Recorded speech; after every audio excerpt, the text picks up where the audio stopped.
Happy Wednesday. It's the Jam Nation podcast with Jonesy and Amanda. Well, this week it's all about Daryl on Jam Singles, and we have managed to whittle down so many women were interested in Daryl. There was a lot of whittling. So we've had to whittle down to two, and we put it to the pub test. Yep. Is it Cherie or is it going to be Carrie who goes on the date? I was watching ACA and there was this teacher in a bit of trouble. I don't think he was in trouble for anything really bad. I think it was a bit more dodgy than anything. Yeah, he set up a betting syndicate about the English soccer with the kids.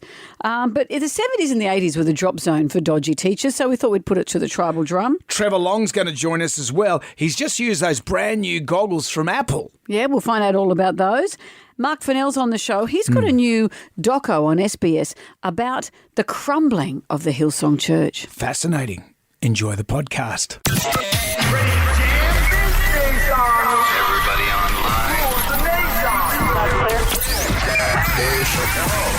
Right now, by the miracle of recording, we had so many requests for them to do it again. Mistress Amanda. Miss Keller. Amanda. Doesn't work alone. Wow, this is fantastic. Her friend is in a back room making the tools of the trade. I've heard them describe him as a drunken idiot. Sorry, I've been drinking beer. The legendary pirate Jonesy and Amanda the actress. Hello, Wiggles. Congratulations, Mandy. We're on the radio right now. What is it, you can't Jonesy and Amanda, you're doing a great job. You have no empathy for anyone but yourself, you giant tool. Now's the time to hear good radio. Sorry, a bit of a tongue twist there. But you're an idiot. Jonesy and Amanda are here. It's showtime, a-holes. We're on the air. Well, hello there, Amanda. How are you today? I'm well. How are you? I am great. I've got a yellow and black jacket, and when I walked in, you said, you look like a bee. Little busy bee. It wasn't the image I was going for, because bees aren't known for their slender silhouette. Oh, I think in a world of animals or arachnids, I think. Not arachnids, what are they? Insects, I think. Insects. They're insects. Insects. I like bees. I've got a lot of time for bees. I've got native bees at home. Yeah, that's and right, you they do look, too. They're tiny. They're like flies. So you have to be... I had them really close to the kitchen and I had to move them because I thought it looked like we had an infestation of flies, of They look a small bit flies. flyy. They are. But they make the most delicious honey. They're not big honey producers, but the honey is like a liqueur. You've had it, haven't you? It's Yeah. like a liqueur and you put it on cheese. It's delicious. That's what you're living. You're like one of those artisans in the eastern suburbs. Well, I thought maybe I was more like Felicity Kendall from The Good Life. The good life. Yeah. Remember she was voted for having Britain's best bottom? Yeah, I was watching it the other day. I don't know. She's it's England- all right. I don't think it's the Yeah. best. But she wore tight jeans. She wore the apple-bottom jeans. Yeah. She's the English version of For War. Yeah. In that she wasn't particularly pretty or glamorous, but there was something cheeky about. She doesn't speak like that. No, she spoke quite well. Yeah. Yeah, Felicity Kendall was Yeah. all right. Yeah. The Good Life was a good show. But her husband was unattractive and a clumsy weirdo. Tom, I thought he was all right. I've been watching a lot of that on, and then you watch Open All Hours. Well, also that Felicity Kendall show was where we first encountered Penelope Keith. That's right. Who went on? Margot. That's right. Went on to be the To the Manor Born. Yeah. Did she play the same character? In No, To the no, Manor? no, totally different. Same character, but different name and different show. Yeah. It's That's like when you weird. flit from show to show like a little bee. But I'm still Amanda Keller. Yeah, of course. Dressed as a bee. Yeah.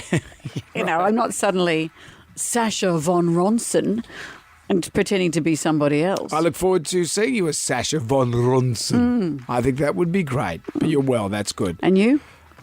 Can't complain. Everything's good. Everything's good. I had a sweet ride in this morning on the bike. Everything just worked. Jem Y. Rye's here. He looks all right. How's your car going, mate? A lot of people come up to me and they say, well, that Jem Y. Rye, how's his car going? Yeah, I didn't realise I caused a lot of stress when I was talking about my car. You do. We're all stressed, and your father is stressed and a bit irritated, isn't he? Because you're saying to make his car that you're borrowing look like your car. Yeah, and now there's this really annoying thing happening where no one wants to fill it up with petrol. So, I'll drive it, and then Dad'll drive it, and then he doesn't want to fill it up because I've used it. Yes! So we're playing a game of chicken with the petrol sort of... Why don't you put Ryan. petrol in it? Well, if I think it's the last person who's driving it with no petrol has to fill it up. Oh, what kind of game are you my playing? daughter does that. She uses the car, So- and then it's right on empty. And she said, well, you used it last. It's run out of fuel. And I said, I opened the door of your car. What? It ran out opening the door. So are you going to keep driving it until there's no petrol, goading your father into putting petrol in? No, he'll fill it up. Sure. If only you filled your car up with oil. Yeah. We wouldn't be in this mess, would we? If only he'd fill our cups up with love, we wouldn't have this anxiety. Anyway. You are triggering a lot of people, Ryan. Yeah. Yeah, whatever. You carry on doing what Yeah, you do you there, do that. mate. Something might interest Jen Wright. Trevor Long's going to be joining us on the show today to give us the skinny on that new VR system from Apple. The new Apple Vision, the glasses, what do we call it? Headset? Headset. He's trialled it. He used it just a few hours ago. So we'll get the lowdown on that. We've also got Instagram making its return, and we can't do anything till we do the Magnificent Seven. Question 1. Which mashed vegetable forms the top of a shepherd's pie? Oh, yum. I could go one right me now. too.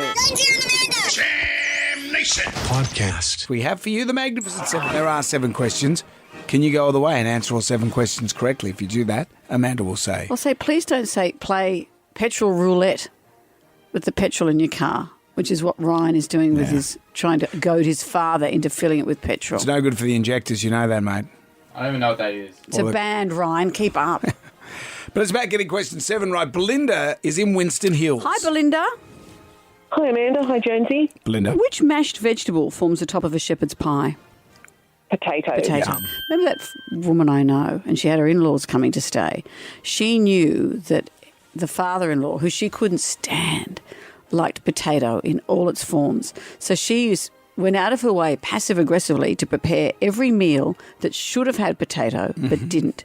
So she made a shepherd's pie and topped it with mashed carrot. Oh, you can't. Or she'd have fish and salad. She'd have chips. No chips, no potato. They stayed with her for the whole week, and every meal should have had potato but didn't. And she's the only one who noticed. Or they all noticed, but she's the only one that got pleasure from it. Was this woman you? No, not at all. Happy with my in-laws. It sounds like something you'd do. Do you think? Yeah, I could see you doing something like that. Question 2. The Vision Pro is the new mixed reality headset by which company, Belinda? Apple. Yeah. Yes. Trevor Long, a tech journo, has just tried it. He's overseas at the moment. He's going to be on the phone to us to tell us all about it. Let's play Cover Me. Cover me. Cover me. Cover me. I got you covered, boss. Little known band The Lost Fingers are covering which song? Sometimes I feel I've got to run away, I've got to get away from the pain you drive into the heart of me. Love. Oh, I like it. What's the song, Belinda? It's Tainted Love. Yes, it is. Oh, tainted love, You're quite good, aren't you, Belinda? tainted love. Oh, I've been lucky so far, I think. This one's multiple choice. Which of these US presidents was also a male cheerleader? Really? A. George W. Bush. B. Bill Clinton. C. Donald Trump. I'm going to guess Donald Trump. No, it's not Donald Trump. Jam Nation. Hello there, it's Jonesy and Amanda. That girl can wail. Anastasia there. Sounds a little bit evanescent, don't you think? Until she gets her grunty When voice she gets on. the grunty stuff out. She's one of the nicest people we've ever interviewed, I think. Isn't she lovely? And she's had a cancer battle, all kinds of stuff. Cancer, that's right. She's got quite the midriff. Yeah, well, that must help her sing. In a world of midriff people, remember there was, like, Pink had a banging midriff and she'd wear the pants really low. That was a thing. Do the kids still do that these days? I think they do. Wear the pants low? Was that something you've ever toyed with? Oh, please. The midriff? The low pants and the midriff. You know, my mother has said that. What'd she say? She I'm said long you in were- the fork. You were long in the fork. Which means you either get the camel toe or you get the love handles. It's trousers don't sit well. I remember once going to try a pair of jeans on in a shop and the man said, we can fit anyone. And after about 4 or 5, he just gave up. So it can't fit you. It's just not working. And didn't you have to go to Fletcher Jones?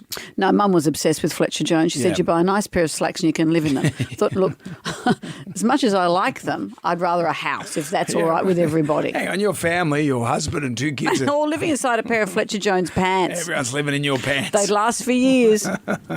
We're into the Magnificent Seven. And we find ourselves at question number 4. This is going to Vicky and Old Toongabbie. Hello, Vicky. Morning, guys.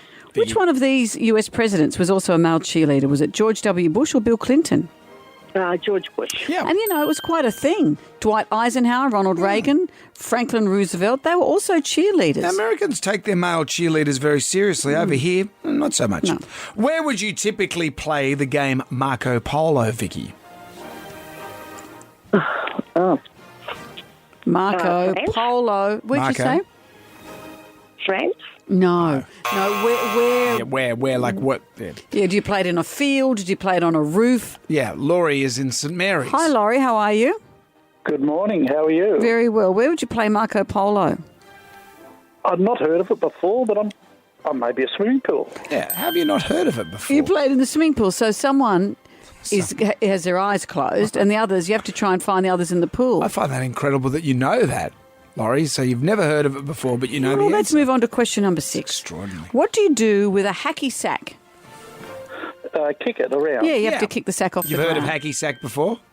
Oh, yes, absolutely. So you've Not heard of at all. hacky sack, but you've never heard of Marco Polo. I find that extraordinary. You know what's? Have you seen the show Between the Ferns where it was Zach Galifianakis? Oh, yes. Is that his name? Interviews celebrities and he's so caustic and rude to them. And he said to Matthew McConaughey, if you and Woody Harrelson are in the same room, does that mean somewhere there's a hacky not being sacked? Pretty much just calling them old rednecks.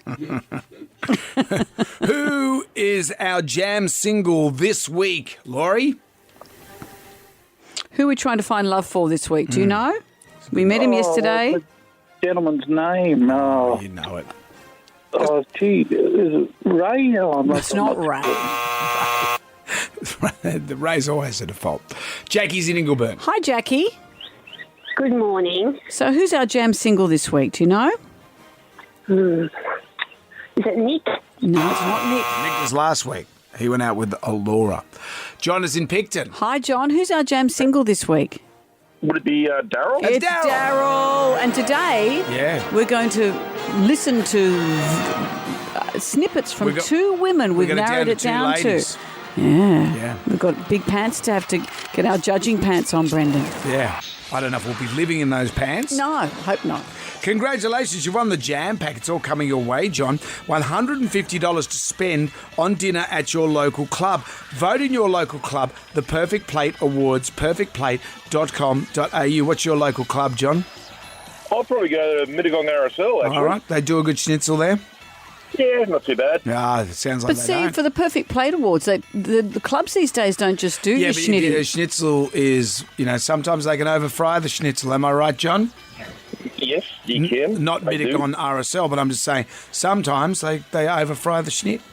A double pass to slide They night. fry the schnit out of it. At the Sydney Opera House, hosted by Rove McManus. You'll see Jonesy and Amanda there. I don't Only know, on one night. One night only. One night only. So diarise that. And Jonesy and Amanda coach to choose for the colour and some standard pencils. John, anything you'd like to add? No, just have a good day, everyone. Thank you. Thanks, John. Thank you, John. Carry on. Jonesy and Amanda. Jam Nation. Podcast. Okay, we checked all 4 systems and keying with a go. Well, here goes nothing. The Germanac is our big book of musical facts. On this day, 1997, Hanson started a 3-week run at number 1 on the UK charts with Mbop. 1997. It still feels like it was a minute ago. After all these years, Zach Hanson has finally explained what Mbop actually means. It's the secret is almost as well guarded as who she's writing about in You're So Vain. Do you want to hear what Mbop really means? Not really. Here's Zach Hanson. Mbop, as a word, it represents time. It represents the fact that time passes quickly. And so in a story about reaching for what's important and kind of driving towards the impossible dream, Mbop is telling you, now go now, because in a moment, in a Mbop, life will be over and have passed you by. Look, whatevs, go to your room. Get your rollerblades on, boys. Although this is nice to hear. I still love this song. It's got a good vibe. Jam Nation. WSFM, hello there, it's Jonesy and Amanda with Hanson. I love that song. I love It's that got a song. vibe. Do you want to read to you what it's about again? No. It's about time and driving towards the impossible dream. I mean, they wrote that when they were about 5. They were 5. The impossible dream was getting a new Lego. They were 5, and little Jehovah's Witnesses as well, aren't they? Are they? I don't think they are. Jehovah? I thought they were Jehovah. I don't think so. They've got like 1 billion kids each now. Yeah, I think there might be a religious thing, but I don't think it's Jehovah. Not religious, Mormons, the Mormon. Don't know. 7-day Adventists. We could go through the list. It's 19 to 7. Hello, it's Jonesy and Amanda here. Something I was aware of, that we're getting our own surf park here in Sydney town. Did you know that? What happens in a surf park? It's one of those places, a wave park. Remember, like Chris Hemsworth, he went to one. Can I interrupt you? They're evangelists. Evangelical, charismatic kind of things. Are you reading this? Is this just coming through? Evangelist Christians. It's coming up on my screen in front of me. Evangelist Christians. That wasn't like a message from the Lord. I was thinking, they're evangelist Christians. They've got to me. Stop having impure thoughts, Amanda. So a wave park. Yeah. Wave park. I love the idea. We've got lots of beaches. So this is something that's in suburbia or in a regional area. Where is it? So there was one built in Melbourne. Yeah. Now they're building one in Homebush. I wasn't aware of this. This is the future. I love this stuff. And you practice. There's waves and things. Yeah. So it's a park, a big, more or less swimming pool, huge. Think of the biggest swimming pool, and then make it bigger, and then it's got a device that makes the waves. And there's various devices that happen. There's one, Chris Brown was telling us about it up in Yeppoon. Yeah, there's one in Yeppoon. It's like a giant toilet plunger. And Brownie was saying that he was out there with Mark Occhilupo. Yeah. You remember Mark Occhilupo, former world surfing champion. So he was out there. Can you not say Brownie and toilet plunger at the same time? So Chris was out there with Mark Occhilupo, which would have been a great deal of pressure, as he said. Well, Chris likes surfing. He's a good surfer. He is a good surfer, but it's a bit of a different dynamic, I guess, with the fake waves. Isn't that what this is, though? Well, this is the big plunger goes down into this water, and then you've only got a finite time to get that wave, and Chris kept mucking it up. And Mark Occhilupo's going, what happened? Get him another board. Board's too small. Have you heard Mark Occhilupo talk? That's exactly how he talks. So what happens in this one? This isn't a plunger. No, it's a different, it almost looks like a train travelling along, and that generates the wave. Oh, okay. Under the water. Interesting. They went down to Bondi Beach on the news last night just to see how surfers feel about it. There's mixed reviews. Every wave is perfect, so you're going to get a few turns, which is great. I think people appreciate the nature, the randomness of the ocean. I reckon it'll be sick. Dude, you get the best barrels ever, dude. Just like you pull in and you just get spit right out of them. And you just drop in and just smack the lip. Whoop-ah! Drop down, snap, just ride the barrel and get pitted. So pitted like that. Isn't that an old meme? Yeah, I just put it in there because I just like hearing it. Is it English? I can't even tell. Surfers always sound the same. What happened? And interesting as well, it's coming from Spain. All the wave equipment, it's coming from Spain. Wouldn't you think it'd come from Mexico so you could have the Mexican wave? Yeah. Thanks, Brendan, for leading me there. Jonesy and Amanda. Jam Nation. Podcast. Let's put our Beyond 2000 pants on and our special voices to talk about this next segment. Well, everyone is talking about the Apple new product, the first product they've released in a decade. It's the Apple Vision Pro. Mixed reality goggles. What does this mean? Trevor Long is in the States as we speak. About an hour ago, he tested the goggles himself. Trevor, hello. Amanda, I feel like I am legit in an episode of Beyond 2000. Well, I did very early stories of virtual reality, and they just made you motion sick. Tell us what the glasses are like. And that's my problem with even the modern virtual reality glasses that exist today. You can buy from people like Facebook and the like. But this is different because when you put them on, and when I was sitting on a lounge in like a virtual lounge room, they'd constructed here at their headquarters. But sitting on a lounge, I put this headset on and I could still see everyone around me. So there's a couple of people sitting with me. I could see them. I could turn to them. They could see my eyes. So there's like a virtual representation of your eyes on the outside.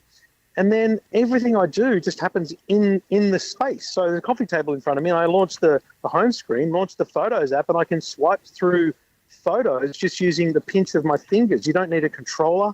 You just have my hand on my knee, and I could just tap my fingers together and control the thing. It's absolutely brilliant. Well, that's weird. How does that connect? So it's literally a computer on your head, right? So the goggles or the mask, whatever you want to call it, the screen is surrounded by the technology that powers a Mac computer. The same processor. The battery sits either on the lounge next to you or in your back pocket, lasts 2 hours. And then it's all your usual apps. So like the photo apps there's entertainment, there'll be Disney Plus. But the most important thing is there'll be hundreds more apps because that's what developers are doing here now is finding out what their ideas are and what they'll develop because while I think it's amazing and without question the best headset of this type I've ever seen, I still don't know why you want it. Do you know what I mean? Like there's no killer app at this point other than the App Store. The App Store is probably going to be the thing that drives this because who knows what someone's going to come up with for it. So do you have to sit down to be using it? Can you be walking around? Because it is completely self-contained and there is a battery pack that's just in your pocket if you like, you can stand up. So I did this thing where there's like a dinosaur experience. So I put the experience up on the wall. I can move it, so I want it to be close to me or up on the wall. Boom, up on the wall. A butterfly flew out of that experience. I put my finger out in front of me. The butterfly landed on my finger. And then I stood up and a dinosaur came out of this wall and followed me around. If I put my hand out, it would go to snap it off. So, yeah, fully virtual. But remember, the thing is, if you've got something in the environment, when you go around it, it's still there. You're just looking at it from behind. So you're not going to trip over a table or anything because you can still see it. Because you can see the world. And if you want to be immersed away, so you want to do something that's immersive, there's a dial on top. You just twist that, choose an environment like a mountainscape or a seascape, and you can get rid of the real world around you and just be in that virtual space if you want. Who needs drugs? Do you think, well, that's the thing. Will this be isolating? Because at least you sit with someone else to watch a movie or a TV at home. Will this make people more isolated? I don't know, man. I think that for people who are isolated, it will bring them together because you can make FaceTime calls with it and things like that. If someone comes into the room while I'm doing an experience, they just slowly appear. And the more we talk, the more I talk to them, they talk to me, the more clear they become through the experience so that you know there's someone in the room with you. So the smarts behind it are phenomenal. I just don't know what's going to drive people to buy it, especially because it's a $3,500 product. Yeah. Wow. But it'll only take a couple of years before it's like $500 at JB Hi-Fi. I'm not sure Apple's renowned for that. So you think it'll always be the same price? I fear it's always going to be a $4,000 or $5,000 Australian dollar product. But my hope is, this is called the Apple Vision Pro. My hope is in a few years from now, once it's adopted and there's apps and things, there'll be a thing called the Apple Vision, which might be a more affordable version of this. Jeepers. And more applications for it, as you say. Yeah, well, that's what we need. We need someone to come up with the Uber is what made the iPhone so amazing. Apps like Uber, Steve Jobs never imagined. So we need developers and companies and people to come up with ideas for this that the creators never imagined. Oh, we're going to come up with an app. That's what we're going to come up with. Experience. The Jonesy and Amanda experience. Things you got on the buses, put them in my lounge room. A couple of dinosaurs coming out at you. I wouldn't trust you with them, Trevor. Yeah, I know. Yeah, because who's going to use? I can't imagine anyone not using this inappropriately either. Well, that's the thing. In the world of pornography. Would this have applications for that in the future? Of course it would. There are applications for that already. If we're just talking around in circles, yes, it exists. But I don't know that Apple would allow those kind of applications because they don't allow that on their App Store now. Right. So the VR still is a step behind that. For that kind of Jonesy stuff. Yeah. Right, yeah. You're the one that brought it up. He's saving up for it already.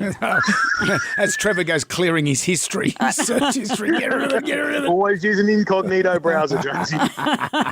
Trev, it's always great to talk to you. Head to EFTM.com for everything tech, cars and lifestyle. Trevor Long, thank you. Cheers. See ya. Jam Nation. We're ready for the grab right now. Who wants some free money? Instant. Coin fast. Moolah. I like the sound of that. Jonesy and Amanda's Instagram. This is where we're at. 10 questions, 60 seconds on the clock. You can pass if you don't know an answer. We'll come back to that question if the time permits. It's you get all the questions right, you get $1,000. And then we say, do you want to double your money? One more question, get it right, $2,000. If not, you lose everything. Donna is in Woolooware. Hello, Donna. Hi, Jonesy and Amanda. Hello, Donna. Hello. Hi. Now, if you're not sure, please say pass. We'll probably have time to come back, okay? Oh, I'm so nervous. Oh, Donna, look, come on. Look, just take a deep breath. We got to get through this time. Yep, we've got 10 questions. You can do 60 this. seconds. If you're not sure, say pass. You okay? Okay. Donna, let's see if we can get you $1,000. Just imagine we're all sitting in our underpants, Donna. Oh, lovely. That is lovely. There you go. Question 1. Here we go. You ready? Let's do it. Question 1. Which animal makes the sound neigh? A horse. Question 2. If you combine black and grey, if you combine black and white, what colour does it make? Grey. Question 3. What's the primary language spoken in France? French. Question 4. Who released the hit single Hey Jude? The Beatles. Question 5. Collingwood Football Club is a team in which Australian sport? AFL. Question 6. In which country did the dish paella originate? Spain. Question 7. How many days are there in the month of June? 30 days after December, April, June. 30. Question 8. Which Australian cricketer was once engaged to Lara Bingle? Pass. Question 9. In which country is the Taj Mahal located? India. Question 10. What company has the slogan, "Good on your mum, Tip Top's the one"? Good on your mum, Tip Top's the one. What? What Sorry? company has that slogan? Good on TikTok. Good on your mum. Who? Which company has the slogan? Tip Top. Yes. Let's go back to question 8. Which Australian cricketer? Did you know the Australian cricketer engaged to Lara Bingle, Donna? Yes. His name is Michael Clark. Yeah. And the Tip Top one was as easy as it sounded. And I did give you grey. And you, Donna, I don't think we could make it any easier. Oh, Donna, for I'm you. sorry you got $100 for your groceries, but you did well. Yes, thank you. I have a feeling. I don't know. I don't know what happened. Okay, You did Donna. okay. I'm singing it. I blame myself. I think it was the underpants. And through me as well. I think maybe I'll Maybe we should get dressed now. I just put your clothes back on, Donna. I just want this to go off. Well, then maybe don't wreck it for people. Jam Nation. ACA last night had a story about a dodgy teacher running a betting ring about soccer over in the UK. So using the students? Yeah. The students were part of the syndicate or something? Part of a was it? syndicate, yeah. So you'd have a whiteboard. Oh, how exciting. and If you're a have student, you thing. think, oh, that's great. Mister's letting us do it. Students would come in with 50 cents or $1 and they'd make a little bet. And ACA had this story with Steve Marshall last night. The teacher allegedly encouraged a betting syndicate involving 12 male students in his class. The court heard students placed gold coin punts on English Premier League football games and their selections were written on a whiteboard. You know, can I just say, Channel 9 have a nerve. How many betting ads are on there during the sport that kids are watching every weekend? Do as I say, not as I do. Yes. But Steve Marshall, he was in it for the puns. He was. Oh, were they good puns? Oh, here we go. What are the odds of you being arrested? Yes, have you backed the wrong horse and all that sort of stuff? But I always thought about dodgy teachers, and I'm not talking about weirdo teachers, but dodgy teachers. Well, there's always one that was trying to sort of get in with the kids, wasn't it? Not even just get in with the kids, but one that just sort of, they've been doing it for a long time. Like I had this art teacher and he used to have a cigarette, and I remember one day we're all smoking, not with him, but we're just all smoking behind the school, and he comes out and goes, "Boys, anyone got a smoke? I'm out." Well, yeah, so there you go, mate. And then we're just all standing there having a smoke with him. And that was back in the days when you could, do that sort of stuff. But it was just a nice sort of bonding moment. When you say a dodgy teacher, what do you mean by a dodgy teacher? Like, there was another one that used to let the kids drive his car. Oh, yeah.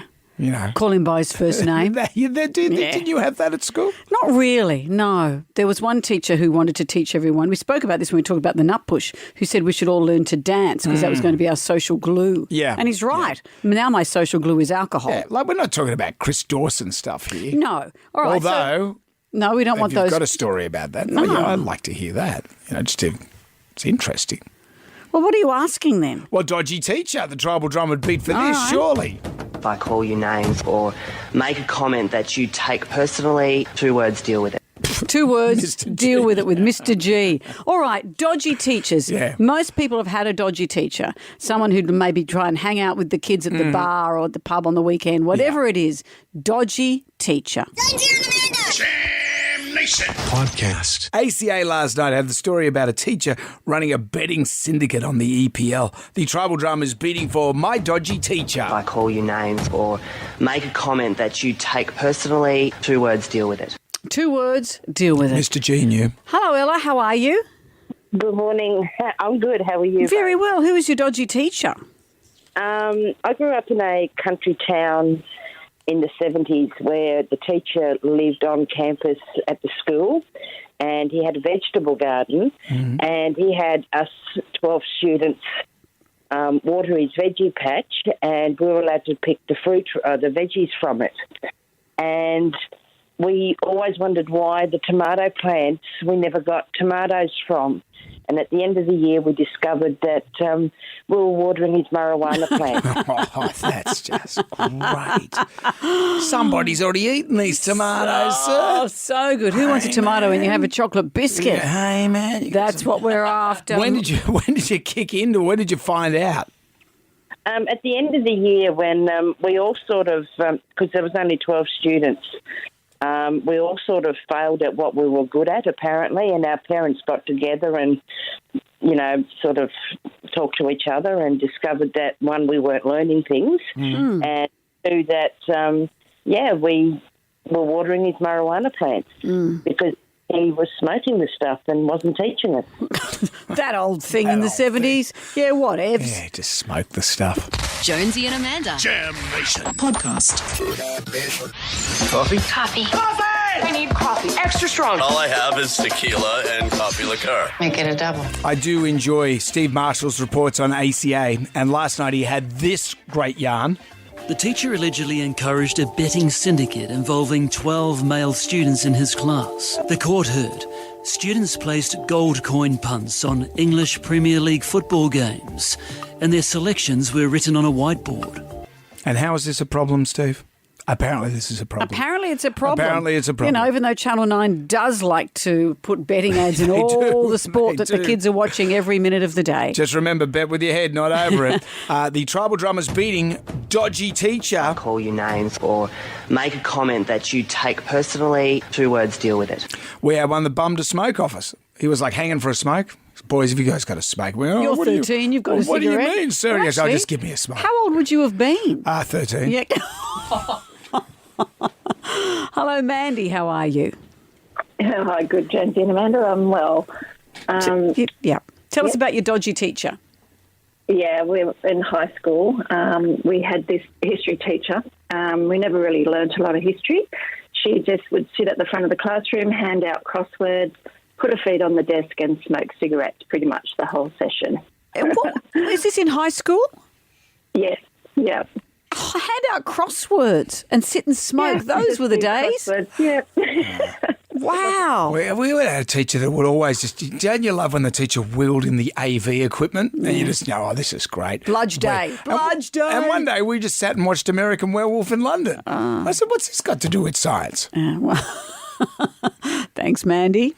Thanks, Mandy. Harry's joined us. Hi, Harry. Morning, guys. Tell us about your dodgy teacher. I was in the first 15 rugby team and we won the grand final, so the sportsmaster decided to have a party back at his house. He was layering up and on the drink and ended up falling asleep on the lounge, so we shaved his eyebrows. And the next day we had an assembly and he had Band-Aids on his eyebrows and we all got the cane in front of the school. Oh, well, rightly so, Harry. Because he should have just drawn them in to put Band-Aids where his eyebrows were, draw attention to it. Yeah, well, I don't know. He was trying to get away with it, but he couldn't hide what happened. No. You shave someone's eyebrows off. Well, it's his fault, isn't it? Yeah, well, absolutely. Thank you, Harry. Thank you for all your calls. Jam Nation. Let's get on down to the Jonesy and Amanda Arms for the pub test. And today we're talking jam singles. We thought Married at First Sight, just a bit of backstory on this, made a mockery of relationships, and we would look at the TV and say, we could do a better job than that. Well, when we proposed this, excuse the pun, we had so many people who were looking for love, who were finding that the apps aren't doing it for them. And so we've set about trying to be matchmakers. And I'll say this, we're not part of the bullshit. We're not... we genuinely want to get people together. We don't want drama. We don't want any of that stuff. And last week we had Laura and Nick, and on paper I think we did a good job matching them, but there wasn't a spark, and that's fair enough. It was. But I will say this, Laura, when we spoke to her afterwards, she said, you know what, I feel good about getting out. I went out, I met Nick, I'm suddenly feeling more confident about it. She said she was mature enough to be able to say to him, thanks, but I didn't feel anything. Yep. She said in the past she wouldn't have been strong enough to say that even. So, in a way, I think it's a good thing. Up on the hoist at the moment, we're all having a good look at, is Daryl. And we love Daryl. We're checking out Daryl. This is what Daryl's after. What would you like us to look for? Someone that's compassionate. Someone that's caring, empathetic, and just loves life. Mm-hmm. And in terms of physically, what would you like us... Is there anything you think, you don't like curly hair or anything like that? No, I think if there's a spark or some attraction, you'll get past most things. On a weekend, what does Daryl do? I generally play golf on a Saturday morning. Yep. So you go on for a few hours? Yeah. And that could be an attractive trait, ladies. By the way, he's not going to bother you on a Saturday. Or I'm at the gym, or I go out for breakfast, or go and do some shopping. Yeah. And so you like to eat out? Yeah, I do. He likes to eat out. Well, we have narrowed it down. So many women were interested in Daryl. We've narrowed it down to 2, and we're going to put them to the pub test to see which one you think Daryl should go out with. Let's start with, and they're both lovely, attractive women. I'm looking at their photos now. This one is Sherry. Sherry. Hi, Jonesy, Amanda and Daryl. I'm Cherie from southwest Sydney. I'm 64 years old and single. I'm a Pilates practitioner and yoga instructor.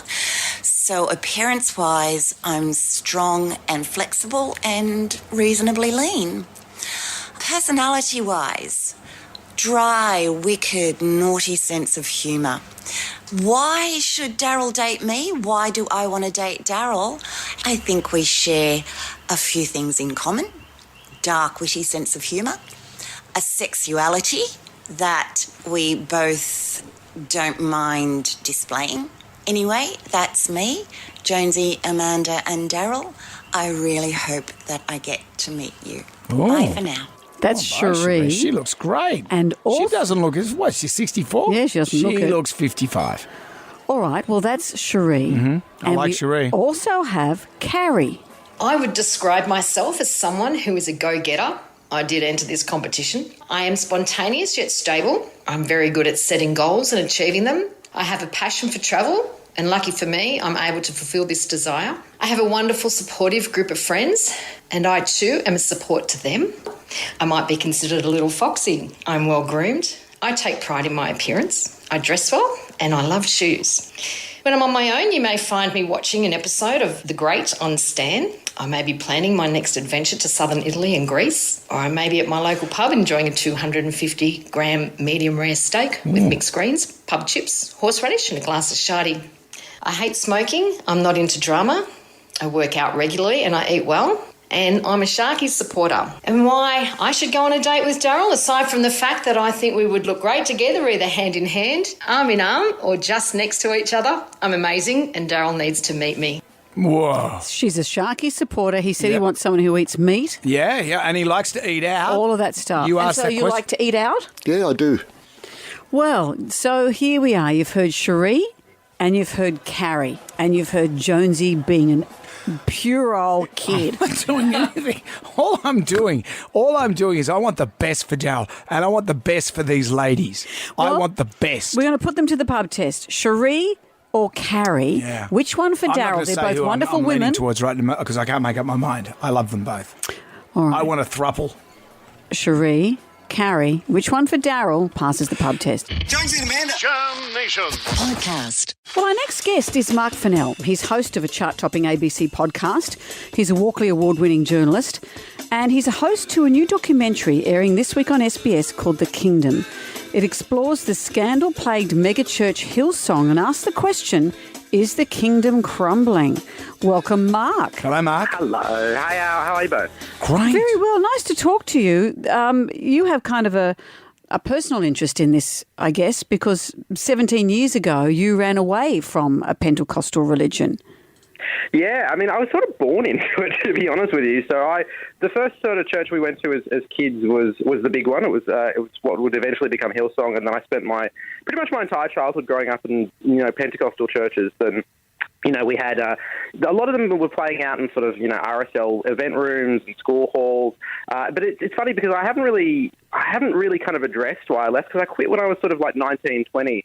And it's only now that I've sort of gone back into it and it's time to explain to people what my childhood was like. I realised how strange aspects of my childhood was. Like, I was telling somebody the other day, I reckon I was the only kid on the street that regularly had demons being thrown out of people in their living room on Wednesdays. So it's been a bit of an unusual process, both of sort of charting what's happened with Pentecostal Christianity in Australia, but also going, I haven't really processed these things yet. Religion's a funny thing. I was raised a Catholic and I went to Catholic schools, so we went to church every Sunday.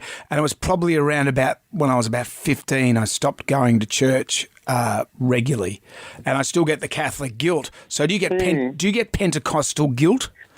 Well, this is the thing. I kind of quiet quit as a 19-year-old, sort of 20-ish, and it was very easy for me to just disappear. And it was only when we started to go back and look at what had happened with the rise and I guess fall of Hillsong and all the other churches around it that I had to go, why did I leave this? Because it's very easy to just walk away. And I think one of the really kind of interesting things about the film is I kind of process it in real time. I got therapy and I happened to have it filmed.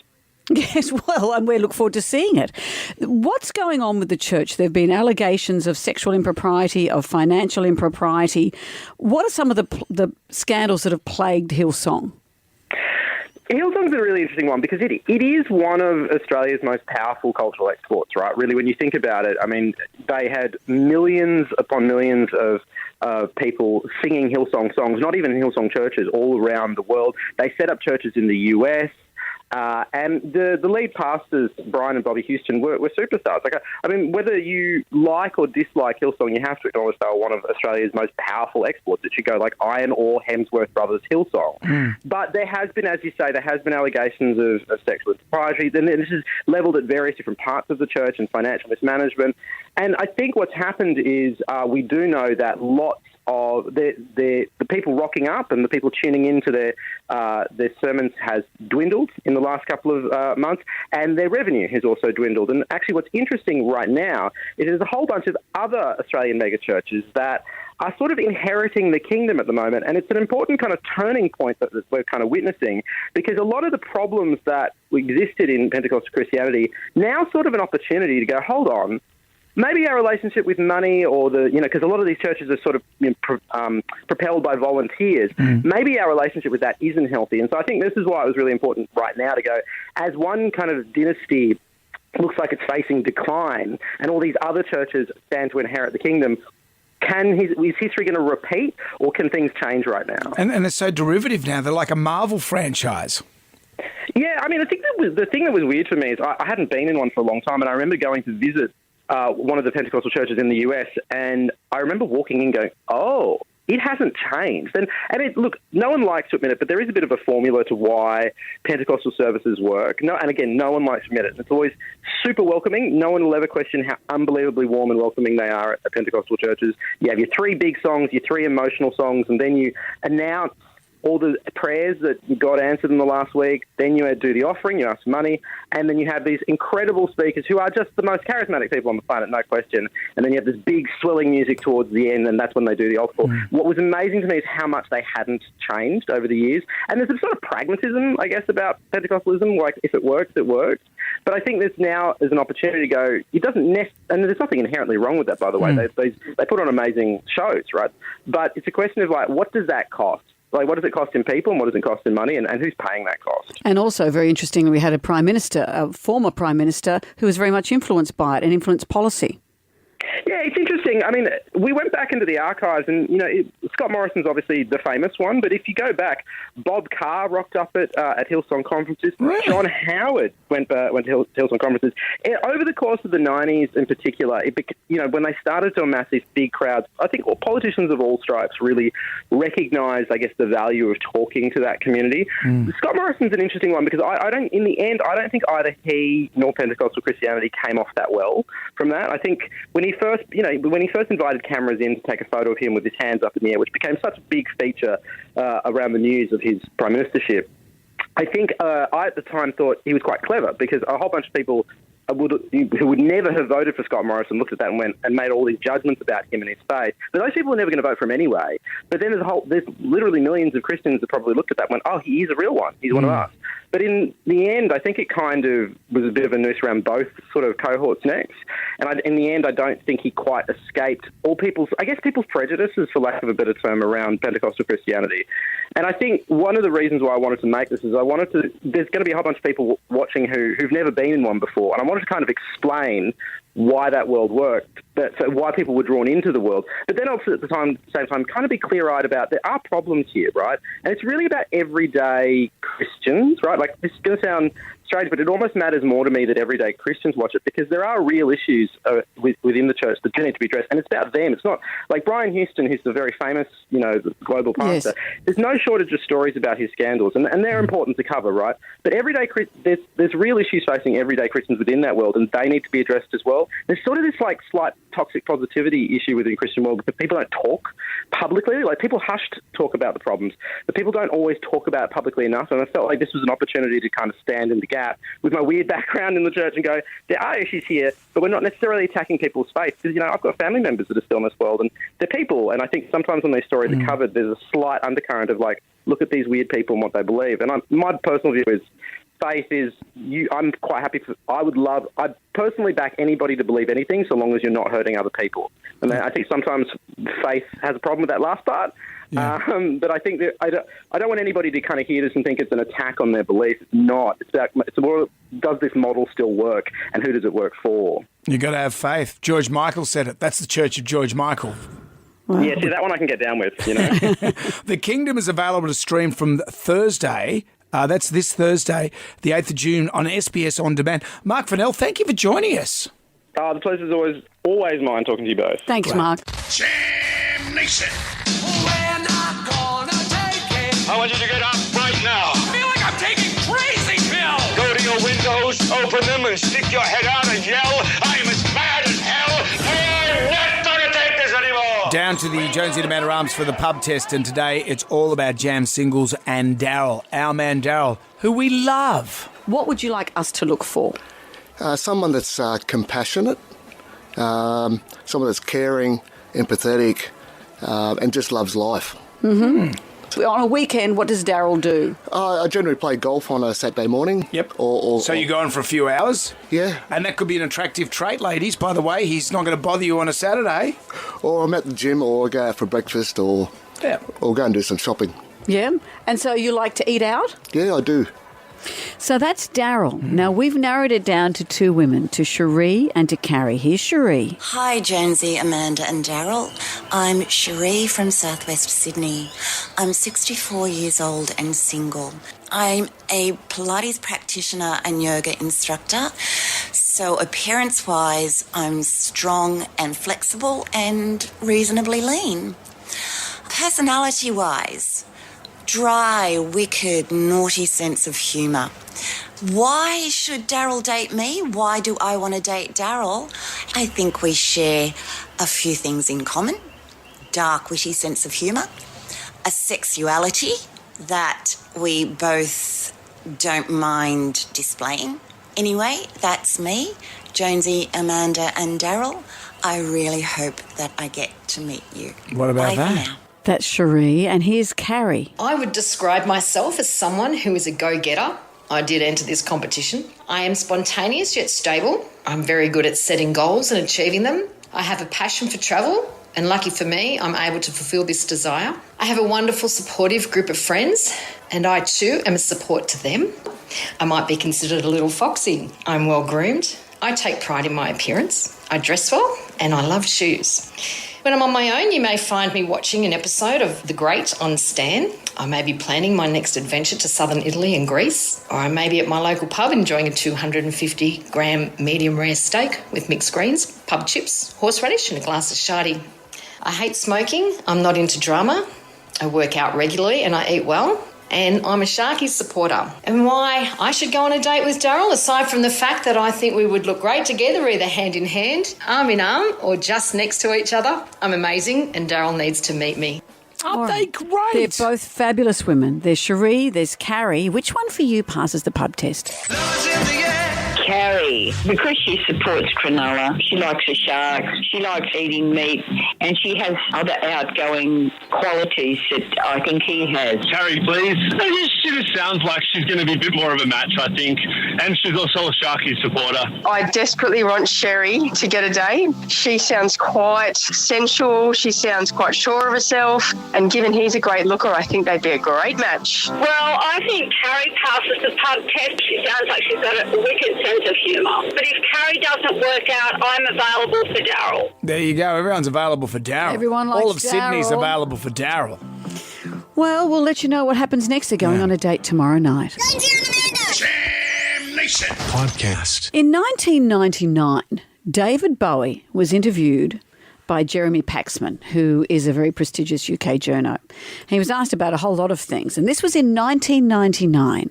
One of the things that freaked people out was that he seemed to predict the predicament we'd be in with the internet. Here's a snippet of it. I don't think we've even seen the tip of the iceberg. I think the potential of what the internet is going to do to society, both good and bad, is unimaginable. It's just a tool, though, isn't it? No, it's not. I'm talking about the actual context, and the state of content is going to be so different to anything that we can really envisage at the moment. David Bowie. You're right. Visionary. Well, fast forward to recent times when a comedian called Michael Spicer has dressed up to look like David Bowie. Yeah. And he's put himself into that interview with Jeremy Paxman. So this is this is his version of the same interview. I don't think we've even seen the tip of the iceberg. I think that the potential of what the internet is going to do to society, both good and bad, is unimaginable. It's just a tool, though, isn't it? No, it's more than that. For instance, I think in the future we'll be wasting hours and hours of our lives just watching videos of cats and dogs being adorable. And we'll share those videos with our friends. And most importantly, we'll be able to access all of this on our phone. So when we go to bed, we'll take our phone with us. When we go to the toilet, we'll take our phone with us. When we come out of the shower, we'll grab our phone to see if we missed anything. And we won't dry ourselves with a towel anymore. We'll just sit on the edge of our beds, just dripping wet, scrolling on our phones. Just scrolling and scrolling. Because the scrolling never ends. You just keep scrolling. Just keep strolling. My favourite bit of So this true. entire story, though, is that people have believed this. They think he's either David Bowie or they think it's Bob Geldof. Right. And someone else has said, here, isn't that Mick Jagger? And this video, Michael Spicer's version, has done the rounds with people talking about it's jaw-dropping. Wow. I've always thought the late, great David Bowie was a visionary, but this clip shows he's a prophet of the new dark age. Someone else here has said, holy crap, Bob Geldof in 1999. It's incredible. How did he know? And someone here has said, Bob Geldof's reaction at the end is a large indication he was privy to previous conversations with elites associated with the WEF, whatever that is, and their nefarious plans for the Fourth Reich. Cookers. So good. That person is Jan from Down Under, and the comedian himself has said, can someone look in on Jan? Is Jan okay? So good. I know. And who here hasn't left a wet patch on their bed? Quite right. And sometimes after the shower, Brendan. Jam Nation. We reported the news story, and I took it as gospel. Sweden is now set to host the world's first sex championships. We were thrilled by that idea, though we were a little alarmed at some of the categories. There was a few categories there. There was like... the E and the and the and there was, woo. but there was stuff like foreplay and things like that. But then you rightly pointed out... Well, if you're in the competition together, who needs to go to dinner and woo? Yeah, it's not like a footy game. And who gets pulled off at half-time? Well, what if you don't like oranges? There were so many questions, and people who... There were three judges, we were told. Yep. We looked at endurance and technique. And Todd McKenny said, I'll give it a go. I'll give it one. Anyway, I've got bad news. Tell me. Sweden's sex games are a hoax. No. Yesterday. No. It was just the official claim. It's been debunked. A Swedish newspaper has debunked the claims, stating that the Swedish Sex Federation's application for membership has been denied by the Swedish Sports Confederation. Because that was the story, that they're now considering sex a sport. Yeah. Well, because I'd be great at it. Would you? It's all about being quick. Usain Bolt, he got to meet Prince Harry. He got to mince. I could have shone. Oh, couldn't you just? Well, it's over already. Yeah. How good am I? And then your cohort enters the stadium after you've finished already. Well, that's disappointing, Brendan. Disappointing. But we'll move on. Will we? All right. If any other countries are looking at running it, we would back you. And that's another one of the category. Jonesy and Amanda. Jam Nation. Podcast. Good morning. Morning. Wow, what a day. Shut up and turn the radio on. Somebody woke up on the wrong side of the bed. I told you, monkey see, monkey do. You're on your phone in the studio. Look at Jem Y. Ryan. Well, I am researching a story, if that's all right with you. What's Ryan doing? He's on his phone. I'm sort of researching my text messages. Yeah, right. And what? Anything interesting you'd like to share with the class? If I have to. So I got a message from the mechanic about my car. Oh.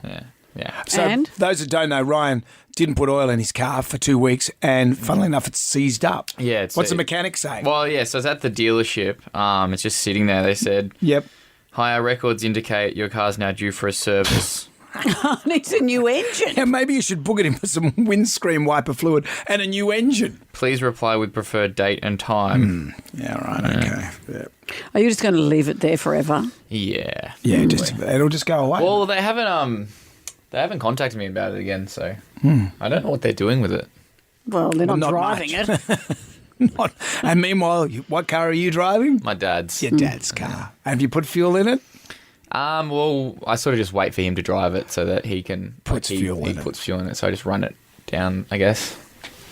And this is a very stressful scenario. This is the time. Everybody breathe. It's going to be okay. Jam Nation.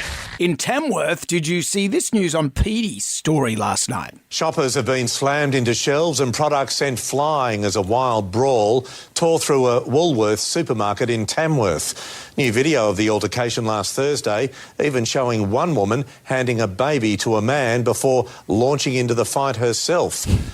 Cripes. What was the fight over? Hold my baby. I'll be back in a minute. Instead of hold my beer, it's hold my baby. Hold my baby. What were they fighting about? It doesn't actually say. They were just fighting. It wraps it up. The group hurl expletives at one another in the fight, with one of the two men at the end of the video shouting, "We have a kid, yak." You rude word. Yeah. Yeah, so obviously our Father of the Year might be out for him this year. You know, we haven't seen this since the great toilet paper wars of 2020 where people would brawl in the aisles of the shopping centre, the supermarket. So this is just happening now. Happening now? What's happening? Maybe we're going retro. These are the people in your neighbourhood. Tamworth Music Festival. Maybe Tamworth can recreate this every year in aisle 4. You clean up in aisle 4. Mm-hmm. These are all good. These are all good. This is the times. Jam Nation. Everybody shout! Come on now, sing out! It's time for the goodies get together. You can win $20,000 cash just by being our favourite ghoulie of the year. Head to iHeartRadio app, go to WSFM, press the microphone, record your ghoulie. Thanks to Heron Forbes Machinery House. What have we got? What gets my ghoulies is when I tell people I'm a twin and I have a twin sister, and some stupid people go, "Is she identical to you?" And I sort of reply and say, "No, I've got a set of ghoulies and she doesn't." And then they get this look on their face like, "Oh." Is she identical to you? When I meet twins, I like to say, "So which one's the evil one?" That's always good. Oh, people laugh, don't they, Brendan? What else have we got? G'day, Jonesy and Amanda. My ghoulie is in relation to the amount of home shopping commercials that come on TV now. They're awful. For example, that one about the T-Bone massage chair. That voiceover would be about as painful as a dentist drill being driven into your ear hole. It's awful, and I wonder how many they actually sell. Anyway, that's my ghoulie. Have a great day. Yeah, you know the T-Bone chair. Have you seen the T-Bone chair? I've seen the ad. The T-Bone chair looks like a pod you'd go into space with, where you'd be cryogenically frozen until you woke up on another If planet. you had it in your house, where would you put it? It would take up a lot of space. You'd have to have a fairly big house. Is his voice annoying, though? Let's have a look. Stress, tension, stiff muscles, headaches, anxiety, fatigue. These symptoms could lead to chronic health conditions, as well as dependency on prescription drugs. According to a US report, more than 70% of all doctors' visits are related to stress or stress-related illnesses. But what if you could get comfort and relief at home? He's on after Richard Wilkins on Smooth. Out with the bad, in with the good. If you dipped out, you can always record your ghoulie via the iHeartRadio app. It's 7 to 9. Our favourite caller, email or Facebook friend wins tickets to see Kiss. They are backed by fan demand. They're returning to Sydney for one final epic Australian show, the only Aussie show, at Accor Stadium, October 7. You can get tickets through Ticketek. You also get the Jonesy and Amanda Tea Towel and 18th birthday key ring. I saw on ACA last night a teacher has found himself in a spot of trouble after setting up a betting ring, and it had me thinking, what about other bad teachers? Not teachers, bad, but just dodgy teachers. So the tribal drum was beating for dodgy teacher. If I call you names or make a comment that you take personally, 2 words, deal with it. Here's Ella from Kings Park. I grew up in a country town in the 70s where the teacher lived on campus at the school, and he had a vegetable garden, and he had us 12 students water his veggie patch, and we were allowed to pick the veggies from it. We always wondered why the tomato plants we never got tomatoes from, and at the end of the year we discovered that we were watering his marijuana plant. There you go. Bit of hame. The Tock Shop did good business selling all the chocolate biscuits. Righto, you two. That's enough. Bill Weaver's up next. We're back tonight for Jam Nation. We'll see you at 6. Goodbye. Good day to you. Well, thank God that's over. Goodbye. Goodbye. Wipe the tears, baby, from your eyes. Catch Jonesy and Amanda's podcast on the iHeartRadio app or wherever you get your podcasts.